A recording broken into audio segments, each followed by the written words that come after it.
সুপ্রিয় দর্শক, আজকে আমরা আলোচনা করব ইসলাম নারীদেরকে মা হিসেবে কি মর্যাদা দিয়েছে, মা হিসেবে কি অধিকার দিয়েছে, যেটা অন্য কোনো ধর্ম দিতে পারেনি, অন্য কোনো মত দিতে পারেনি।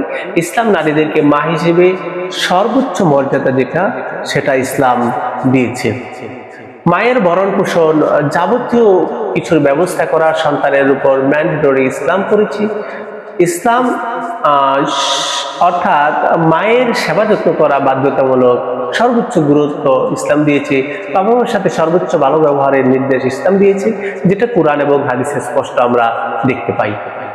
যেটা পবিত্র কোরআনুল কারীমের সূরা বানী ইসরাইল 17 নম্বর সূরা বানী ইসরাইলের 30 নম্বর আয়াতে আল্লাহ সুবহানাহু ওয়া তাআলা বলেন, ওয়াকাদা রাব্বুকা আল্লা তা'বুদু ইল্লা ইয়্যাহু ওয়া বিল ওয়ালিদাইনি ইহসানা। অর্থাৎ আল্লাহ সুবহানাহু ওয়া তাআলা আর ফয়সালা হলো, রায় হলো যে আল্লাহ ছাড়া অন্য কারো তোমরা ইবাদত করতে পারবে না, আল্লাহর সাথে শিরক করতে পারবে না, এবং তোমাদের পিতামাতার সাথে তোমাদের সৎ ব্যবহার করতে হবে।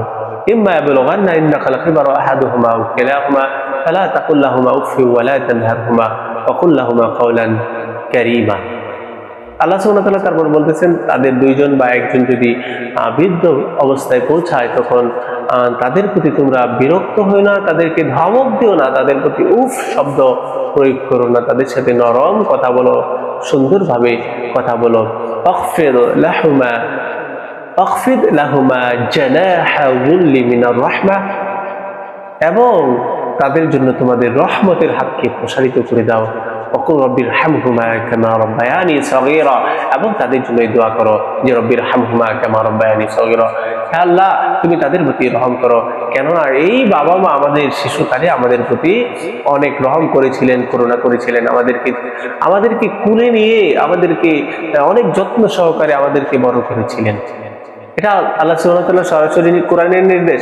আল্লাহ যেখানে আল্লাহর ইবাদতের কথা বলেছেন, সাথে সাথে পিতামাতার সাথে সদ্ব্যবহার, পিতামাতার সাথে ভালো ব্যবহার, তাদের প্রতি আনুগত্য প্রকাশ করার কথা আল্লাহ সুবহানাহু ওয়া তাআলা সাথে সাথে পবিত্র কোরআনুল কারীমে বলে দিয়েছেন।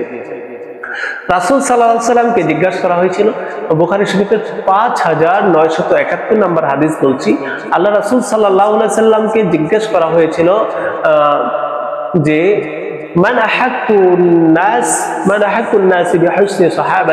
মানুষের মধ্যে সর্বাপেক্ষা ভালো ব্যবহার পাওয়ার উপযোগী কে? তখন ওই ব্যক্তিকে রাসূল সাল্লাল্লাহু আলাইহি ওয়াসাল্লাম বললেন, উম্মুকা, তোমার মা। আবার জিজ্ঞেস করা হলো, সুম্মা মান, তারপরে কে? রাসূল সাল্লাল্লাহু আলাইহি ওয়াসাল্লাম আবার বললেন, উম্মুকা, তোমার মা। আবার জিজ্ঞেস করা হলো, সুম্মা মান? আল্লাহ রাসূল সাল্লাল্লাহু আলাইহি ওয়াসাল্লাম বললেন, উম্মুকা, তোমার মা।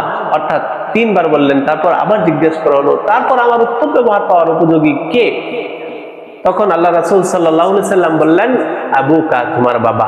এখানে বাবা থেকে মাকে, অর্থাৎ পুরুষ থেকে মা হিসেবে নারীকে 3 গুণ বেশি প্রাধান্য দিয়েছে, যেটা চিন্তা করা যায়। এটা কেউ এটা কিন্তু বলার চেষ্টা করে না।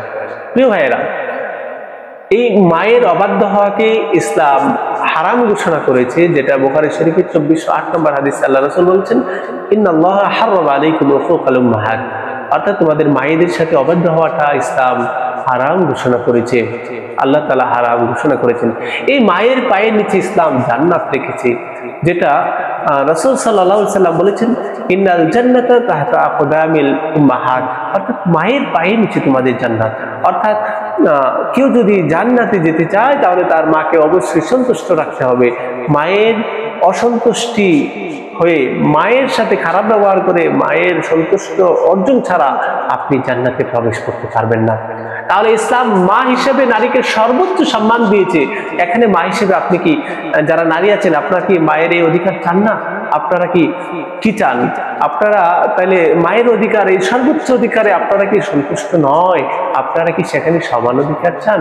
সেখানে ইসলাম নারীদেরকে সর্বোচ্চ সম্মানের আসীন করেছে। সেখানে আপনাদের এই স্লোগান, নারীবাদীদের স্লোগান সমান অধিকার, সেটা সব জায়গায় সমান অধিকার না বলে আপনারা ন্যায্য অধিকারের দাবি করেন, তাহলে যার যেখানে ন্যায্য অধিকার সেটা পেয়ে যাবে ইনশাআল্লাহ। আল্লাহ সুবহানাহু ওয়া তাআলা আমাদের নারীদেরকে, আমাদের সবাইকে বোঝার তৌফিক দান করুন। নারীদের প্রতি আমাদের আরো যত্নশীল হওয়ার, মা হিসেবে, কন্যা হিসেবে, বোন হিসেবে আরো যত্নশীল হওয়ার তৌফিক দান করুন। আমিন।